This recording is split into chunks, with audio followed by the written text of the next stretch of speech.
Hey, welcome back to my channel. This is Coaching with Blaise. Today we're going to talk about what you can realistically expect in the first 6 months of your fitness journey. So if you are listening to this in the morning, maybe you have time to put on your shoes and go for a walk.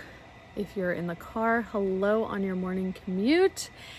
And I want to get into this because it's important to set realistic expectations for yourself. And this is something that I walk all of my clients through because most of my personal training clients train with me for at least 6 months, if not 12 months. And then a lot of my clients stay with me for years, right? So the first 6 months is really important because you're setting the tone for what your fitness journey is going to look like, feel like, and how it's going to go. Because the reality is that like making change is actually very, very hard. And it really requires a lot of us mentally. And that's why my channel is mostly focused on mindset around fitness and nutrition, because everything that I've been able to do with my clients, that I've been able to guide them through and walk them through, is because we worked on this. We worked on their mindset. And so we're going to talk about it. Okay, so let's talk about it. We're going to do months 0 through 2, 3 and 4, and then 5 and 6, what you can expect. So this video is for you if you are starting your fitness journey or you're at the beginning of your fitness journey and you're like, what is actually going to happen? How am I actually going to feel? What's really going to change? So if you know someone else who's starting a fitness journey or thinking about it, send this video to them and let's get into it. And just a reminder, if you do want to do coaching with Blaise, one-on-one personal training or nutrition coaching or mindset coaching about how to change your body and your mind, reach out to me directly and we can talk about it. So the first thing you have to do in this 6 months, in months 0 through 2, is you have to accept that you are not where you want to be. So myself as an example, in March, I looked at myself in the mirror and like I always maintain a pretty good physique, but like I'm naturally more curvy. And I just decided, I was like, I accept that I am not bodily where I want to be. I want to get more lean. I want to get more cut, more toned, as the ladies call it. And I knew that I really, really wanted this. And so the first thing you have to do is really accept that like you actually want to make a change. Because if you live in denial or you pretend like you have no desire to change whatsoever, that's fine, but you should not start a fitness journey. Because if you cannot accept where you're actually at, you have no chance at changing. So accept where you're at. That's the very first thing you need to do when you start day 1, okay? And then the next thing we want to do is we want to build out structure. This is something that I have found across the board with every single client that's ever come to me. I've had thousands of clients at this point that I've trained in person and virtually. I'm not just like this random person who's skinny talking on the internet who's never actually coached anyone. This is like my full-time job. So what I've seen is that people are unable to be consistent enough because there goes the door shutting. They don't have structure. For example, clients will come to me and say, I go to Orange Theory. I go for walks. I go to the gym. And then I ask them and I dig deeper and I say, like, when are you going? How often are you going? How often are these things happening? And what I often find 99% of the time is that no one's actually doing anything consistently with structure and with a plan. So like every day is just completely random. Sometimes they go 5 days without working out. And then they're wondering like, why am I not seeing any change, especially in these first 0 to 2 months when you really can make a lot of change. Because when you're a beginner or you're first starting to be consistent for the first time in your life or for the first time in a long time, your body will respond very well to that. So we want to create structure, right? So what I do with my clients is I find out exactly what their goals are and then I create a custom program based on what their goals are, where they have workouts pretty much every single day. So that's to say, like, not everyone's working out 7 days a week, but if you're starting like on the couch and you haven't worked out in a long time or over 6 months, You'll probably start with 4 workouts a week. Then I'll up you to 5, then to 6, and then some people will go for 7. And one of those days is like a walking day. And having this structure is what's going to actually set you free, because you're not going to be wondering, what the fuck should I be doing? Because the internet is full of a lot of things. It's full of, you should be doing Pilates. You should be doing strength training. You should be doing swimming. You should be running. You should be walking. You should be weighted vest training. You should be doing pull-ups. It's telling you all these things to do. And the reality is you're just overwhelmed with choices, but you're not actually choosing anything long enough to see a result. And that's why most fitness programs can offer you results, right? I personally believe in progressive overload training and like actually doing really good weight training, and there's a bunch of ways that I do that with my clients, and they always see results because of the way that I do it. But like, if you wanted to run a 10K, for example, and you committed to running and you ran 3 to 4 days a week consistently for 2 months, you would see a change in your body. Like, it would just happen, right? Now, it depends on how you train and what your loading is and like your intervals and things like this. But what I'm trying to say is that in months 0 through 2, don't worry so much about like picking the right thing. Just pick something. Like, pick working with a trainer. But if you're not going to do that because you're too cheap and you just want free advice on YouTube, okay, fine. Like, go on chat and make a structured program. But you're not going to follow it because you don't have the accountability. So that's fine. And yeah, so finding structure and finding a way that you can get your workouts in pretty much no matter what, all the time. That's a big one. And so this is the second thing that people tend to struggle with in months 0 through 2 is having non-negotiables. We all have, like, I'm going to bring us inside because these dogs are barking. We all have a bunch of shit going on, right? Like, we're all busy, we're all doing the most. And a lot of times people will just be like, I just don't know. They'll say, Blaise, I just don't know what happened. The day just absolutely got away from me. Like, I don't know how I didn't find the time to work out. And I laugh my ass off because I'm like, this is quite literally time management 101. Time management 101 states that when something's important to you, you will do it, right? And yet no one's doing it. You know what I mean? No one's doing it. So we have to like actually commit. And so in months 0 through 2, I want you to think about actually committing. What would it look like to decide you're going to make your workout a priority no matter what? What would it look like to decide that you're worth working out every day for, right? What would it look like to decide that you actually want to see a change? You want results. Think about these things in months 0 through 2. So let's recap it really quick.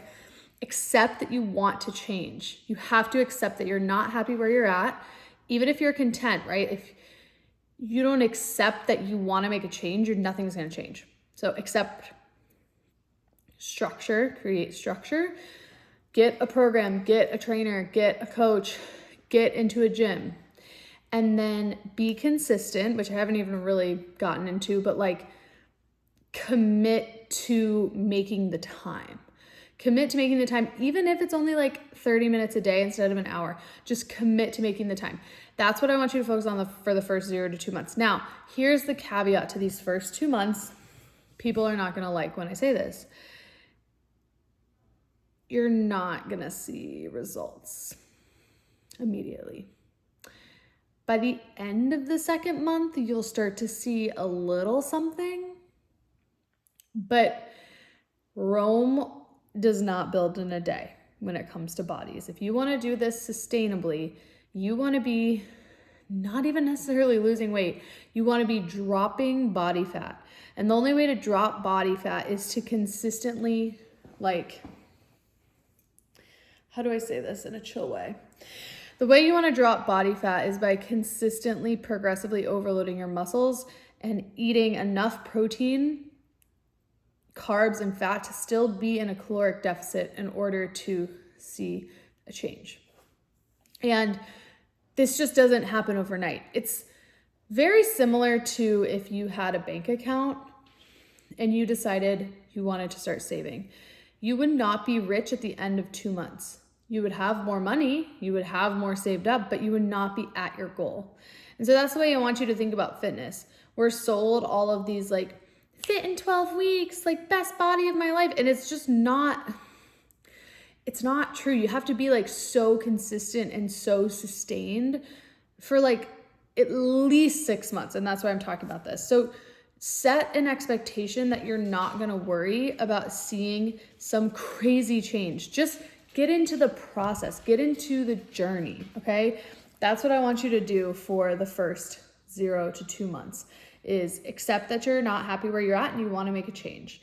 Create structure, and then commit to making the time to do the workouts that you want to do. And also don't expect that everything's going to change, okay, right away. There's a dog here. Hi, Maisie. Okay, now we're going to move into months 2 through 4. So what I want you to think about in months 2 through 4 is, let's say you've created your structure, you've hired a coach, you've decided you want to change, you've been doing your workouts. Now, months 2 through 4 are very important because this is when the motivation starts to fucking disappear, right? It goes bye-bye. It's kind of like when people try to do dry January and then on like January 27th, they're like, fuck it, I'm just going to end early. And then they go and get drunk with their friends. It's very similar. Months 2 through 4 are really where I want you to think about putting in reps. Your fitness, your workouts, and your consistent eating habits and your sleep and not being stressed out and being in toxic relationships, those are like rep counts. So if you only do the workouts for 2 months and then you fall off the rails on month 3 and 4, then you're back at 0. Because basically your muscles can atrophy within a week, unfortunately. So you pretty much always want to be moving for the rest of your life. But I digress. Like, if you fall off the rails, I'm going to say it again, months 3 and 4, you're going to be back at 0. And then you're going to be like, why didn't anything change? Okay, but sis, you never really fully committed. So what you want to think about with months 3 and 4 is like, how can I run this game on rinse and repeat, rinse and repeat, rinse and repeat? Like when I was on my cut in March, I decided like, I'm going to give this 4 months. And I'm already like eating well, eating healthy. I just wanted to like change some things. And what I ended up doing is just eating a lot less carbohydrates and processed carbs basically. And I can't even like describe how much better I feel and such a difference in my body. And I started like upping my protein and now I have like muscles and shit, which is crazy because I never used to have upper body strength at all. I had 0. I literally had back fat, which is fine. Anyway, I digress. But you want to just put the reps in. Like you got the program, you got the gym membership, you hired the trainer, just fucking show up months 2 through 4. This is also a great time to start thinking about your nutrition. Great time to start thinking, what can I do to make my nutrition just a little bit better, just a little bit more solid, a little bit more smooth. So often for me, this is increasing my protein. So when I wake up in the morning, instead of eating basically ice cream, which would be vanilla yogurt, which a lot of the girlies are doing, with granola in it and berries and honey and acai and fucking chia seeds and fucking peanut butter. And then they're eating this like huge 200 grams of carbs, basically ice cream. And then they eat that. And then they're like, why am I dropping off, feeling like shit, super anxious and not meeting my goals and not getting my aesthetic goals? Is because you're eating way too many carbs. You're eating way too much processed sugar. So what I'm going to say is months 2 through 4, start to add in more protein. For example, I love to eat 3 eggs for breakfast with a little quarter patty of ground beef that's 90% lean, if I can find it. Right now I'm traveling, so I can only find 80% lean, but like whatever. And when you start adding these things in and you do it consistently for those next 60 days, that's when your body starts to actually change. So this is why a lot of times people, like when I was on my cut, the first 2 months, no one said shit. And then like month 4 to 6, everyone's like, oh, have you lost weight? Like you look amazing, blah, blah, blah, blah. And I'm like, yeah, I've been working at this for fucking months, not to mention years, because this is what I do for a living. So You want to think about just putting the reps in, and this is where consistency comes in. So I always say the best piece of free training advice that I could give to anyone I'm talking to right now, is just be consistent. Literally do something enough times in a row to actually see a fucking change. So for me, like an example would be rock climbing. When I first started rock climbing, I thought I was hot shit. I thought I was going to be so good right away. I got humbled so fucking fast. I was so terrified, so scared all the time. I had no grip strength. My hands were so weak. I had no upper body strength. And that's why I'm so proud of my upper body, because I had none. I had nothing. And I've just stuck it out long enough to be okay at rock climbing. Doesn't mean I'm the best climber on the mountain. Absolutely not. But I have enough strength to actually try stuff, to actually, today I hadn't led trad, which is this particular type of climbing. I hadn't done it where I was placing the gear myself in months. And then today I had been training. I had been practicing. I stayed weightlifting even though I had this injury. And today I was like, give me the rack, which is give me the gear. We had our harness on. I was like, let's fucking go. And I went up the mountain and I led that shit and it was fine. And that's because I actually stuck with climbing enough to see a change, to feel a change in my body, to feel stronger. And if we don't give our bodies this opportunity, we're never going to see a change. It doesn't happen overnight. It took me 4 years to get a pull-up. That is a fuck ton of time. And we live in this culture where if it's not happening overnight, we're not changing. We're not seeing results. And this is why I don't push weight loss with my clients. I push them to change their life, because when they change their life, their body changes. They lose 30, 40, 50, 60 pounds with me just because they change their life. They change their lifestyle. So in months 2 through 4, you're changing your lifestyle by being consistent. You're changing your lifestyle by adding in more protein and taking out all the processed carbs and sugar.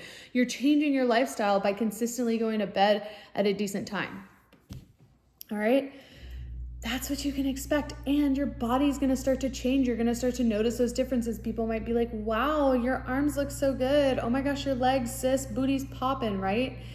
This is a good feeling. But remember, we can't be doing this for other people. We have to be doing it for ourselves because we want to change, which goes back to the very first point that I made, which is accepting where you're at. Now, months 5 and 6 are where things start to get good. There's a fly flying around in here. And it starts to get good because you feel better. When you're consistently working out, you're getting enough sleep, you've eliminated toxic relationships from your life, which I've talked about in other videos, you just feel better. And when you start to feel the effects of all the work that you're putting in, all those reps that you're putting in, all of those workouts you're putting in, all of those high protein meals that you're eating, all the alcohol you're not fucking drinking, don't even get me started. I have plenty of videos on that. You can check them out. You start to fall in love with the process. And this is what I want you to think about for months 4 through 6. And honestly, if I'm being honest, it doesn't normally happen completely in months 4 through 6, but it's there. It can start to happen for people. But the longer you get into this game, the more you get to realize that it's about loving the process. It's about loving being fit. It's about loving working out every day. It's about loving getting up early, if that's for you, or getting your sleep. It's about loving feeling good so that you don't ever have to worry about going off the rails. Because you're not worried about going off the rails because you enjoy what you're doing enough to not want to go off the rails, right? So for me, I stopped drinking about 6 years ago, and then I was drinking a few times a year, and now I haven't drank in 9 months, anything at all. And it feels so good, and I was drinking so little that I'm like, why would I go back to that? But that's because I've come to the other side and I've realized my life is so much better without alcohol. And a lot of people just don't ever get to experience this because they don't detox for long enough. It's the exact same thing, right?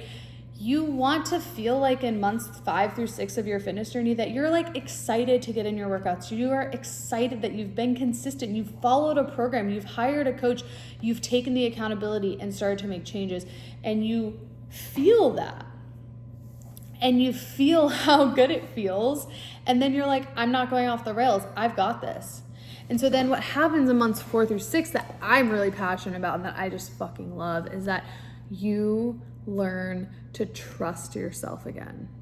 And you learn to trust your body. When your body is getting consistent exercise, it's getting your strength training, you're sleeping, you're eating high protein meals, you're not filling your body with processed shit, your body feels so fucking good. And then you trust that no matter what happens, you're never gonna yo-yo, you're never gonna gain 50 pounds back, you're never gonna like overeat, right? Like these things do happen sometimes, but like you learn the trust because you've built the habits that allow you to trust yourself. Another analogy with this is like with rock climbing. So when you're leading and climbing, you're taking the lead, which means you're bringing the gear, you're bringing the rope, and you're putting yourself first. There's so many metaphors. You're putting yourself first for the safety of the person below you. So when I first started, I did not understand what self-trust was because no one ever taught me to trust myself. People would say, trust your gut or whatever. But like, what I'm trying to say is that when you have been on your fitness journey and you're starting to get into months 5 and 6 and beyond, you trust, like, I've got this. I've got my workouts. I'm getting strong. I know I'm going to get my 10 to 20,000 steps a day. I know I'm going to work out 3 or 4 days a week or whatever you're deciding on. And you don't spiral out of control because you just trust that you're going to do it. You're going to make the time because it's become a habit. And self-trust is what really moves the needle because then you take yourself out of fight or flight. Because a lot of women that come to me struggle because they're like, I hate myself, I hate my body, I don't trust my body, my metabolism's fucked up, I have a slow metabolism, I can't fucking do anything because I've just like had babies and my body's all messed up. And it's like, that's you not trusting yourself. Like, what would it look like to actually have a conversation with yourself and your body and be like, we are doing this together. We've got this. We know what to do. We need to make the steps. We're going to do it. That's it. So having that self-trust, you're going to start to feel that in months 5 and 6 and beyond. Okay, so hopefully this video was helpful to you. There were some good takeaways, and I want you to feel like you have a roadmap of where you're headed on your fitness journey. And if you have questions about one-on-one coaching, you want a customized program that's just for you, not just some random ChatGPT bullshit, then talk to me, okay? And just remember that anyone can make a program, but not everyone can actually hold you accountable to it. So I will see you on the next one. Thank you guys so much for tuning in to Coaching with Blaise. Let me know what you think of it in the comments, and please like and subscribe for more. I see you next time.